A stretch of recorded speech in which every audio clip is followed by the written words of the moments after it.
Hey everybody, Venturous here again with another video.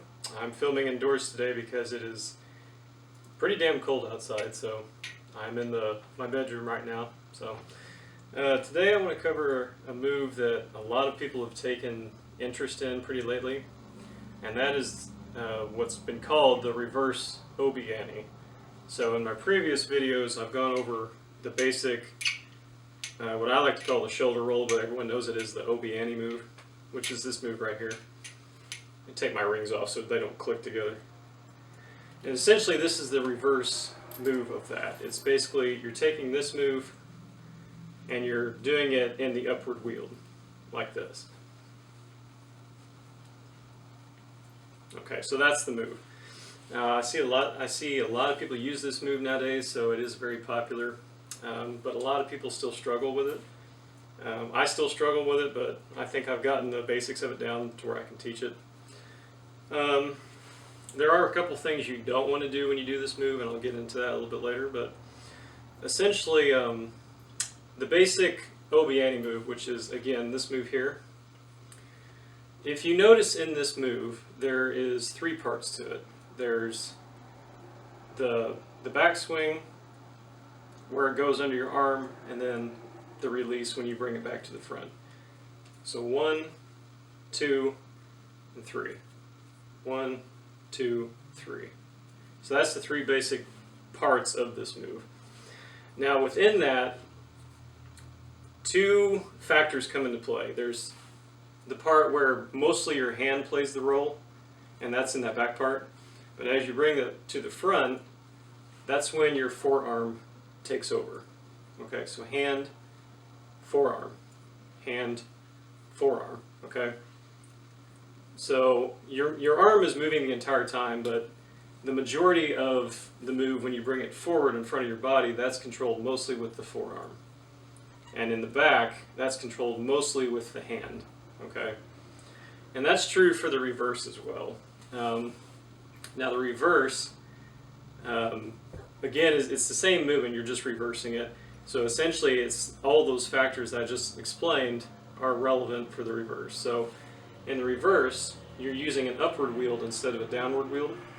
Okay, so you would start in an upward wield. Now, in the basic version, in the basic Obi Ani, that switch occurred from back to front. Since this is a reverse, that switch is going to be from the front to the back. And you might have a cat walking in front of the video, hopefully not. So when you're in an upward wield, this is just an upward basic flourish. Okay, so I'm just going front to back here. When you get to the front of that upward wield, you're going to reverse the blade. Okay, so come to the front, reverse the blade, basically so you're putting it under your arm, just like that. Okay, so in front, reverse the blade. And now what I see a lot of people do from here, once they get to this point, they'll just go horizontally to the back and then release it. And if you do that, it kind of breaks the flow, as you can see. Okay, if you just go horizontally from this point, I mean, you can do it, but there's kind of a break in there, as you can see. And I talked about this in the first version as well. When you bring the saber to the front, you don't want to go horizontally to the front, okay, because it kind of breaks up the move. You want the blade, well, you want the entire saber to be moving in a circle the entire time, okay? And like I said in my previous video where I covered the Obi Ani move, you do that by focusing on the pommel instead of the blade. So, like in the first version again, when you get to this point where you're ready to bring it across, rather than just bring it across, you rotate it across by shifting your focus from the blade to the pommel. So you're taking the pommel and rotating it to the front, okay? Same is true for this version. So when you get to this point, you're not bringing it horizontally across, you're rotating it across to the back, okay? And again, in this version, you have your hand playing the dominant role in the back, And then when you go into the front, that's when the forearm takes over. Okay, so hand, forearm, hand, forearm. Okay, so it's the exact same thing as the previous version, it's just this one's reversed. Now, like I said, one of the things you don't want to do is just bring it horizontally across, because that's going to break the flow of this move, and you're basically taking a circle and cutting it in half. Again, you want the saber to be moving in a circle the entire time. Okay. The other thing you don't want to do with this move is, I see a lot of people do this actually, and they're trying to do the move too fast too early. What they're doing is, rather than keeping the saber close to them, they're actually going more out to the side, which if you do that, you have very little room to maneuver that blade back behind you.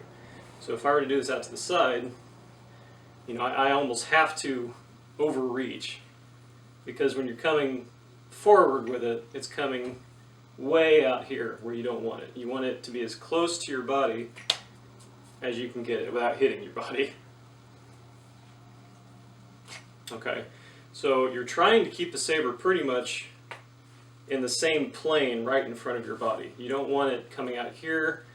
You don't want it coming out this way. You don't want to angle the saber at all. You want to keep it as close to the front and back of you as you can get it. And that way it's going to look much better when you rotate it back to the back. Okay? So this is what it's going to look like from the back. Again, upward wheeled. Like I said, your hand plays the dominant role when the saber is at your back. And when you bring it to the front, this is when your forearm takes over control. Okay, so hand, forearm, hand, forearm.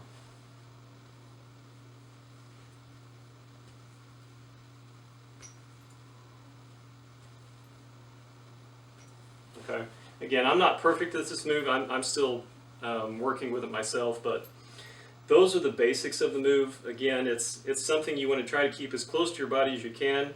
You don't want to angle the saber at all, because then you're going to be getting into reaching issues. It's going to be much harder to bring the blade behind your back. So, and you want to also focus on rotating the saber as opposed to just pulling it across your body. Okay. So as you come to that front, basically you're taking your hand and you're drawing a circle in front of your body. Okay. So the blade tucks under and you're drawing a circle. And as you do that, basically you can watch the blade here. As I draw that circle, it automatically takes the blade to the back of my body. I don't have to worry about it. So as I tuck the blade, I draw a circle, and the blade is already behind me. I don't have to worry about torquing my body to get it back there. Okay. So with enough practice, you can actually get this move down with very little movement at all from your torso. When you first learn this move, you can kind of over-exaggerate it to help get it back there. Okay, but eventually you want to get to the point where you don't really have to move at all.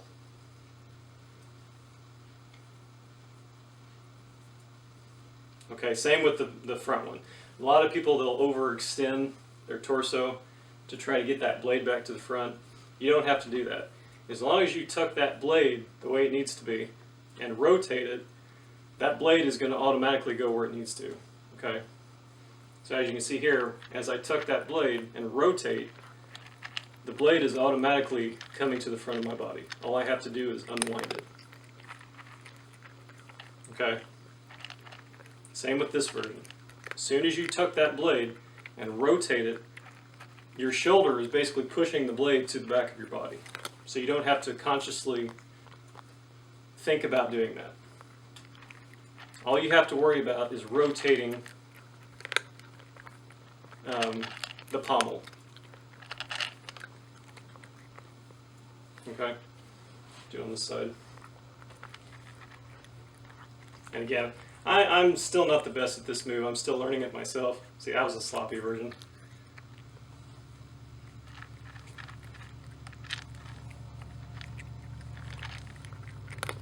Essentially, that's what you're looking for when you're trying to learn this move, is you want to rotate the blade as opposed to pulling the blade, okay? And again, when you're first learning, you're probably going to angle the blade a little bit, especially when you're coming out to the front, which means you're going to be overreaching to get it back to the back. So again, try to keep the blade and the pommel as close to your body as you can, and try to rotate the pommel as much as you can as opposed to pulling it. Once you get to the front, if you just shift your focus to the pommel, it makes it a lot easier, okay? When you start out, practice about this speed, okay? Do a basic behind your back, bring it to the front, tuck under the arm, and then shift your focus from the blade to the pommel and just draw a circle with your hand.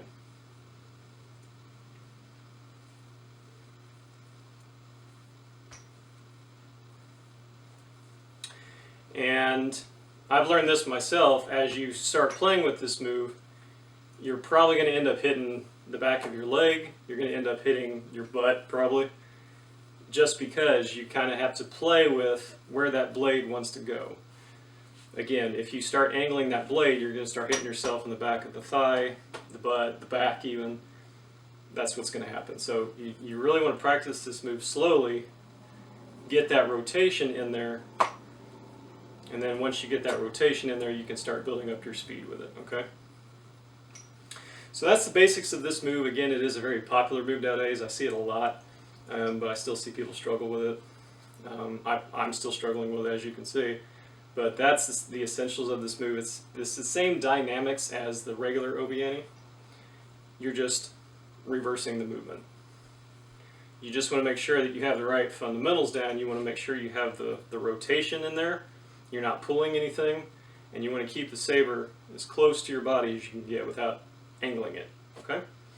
So that's that video. If I come up with any more, I'll make a video on that. If you come up with any new moves, definitely show me so I can look at them, see if I can learn them. And thanks for watching. Have a good one.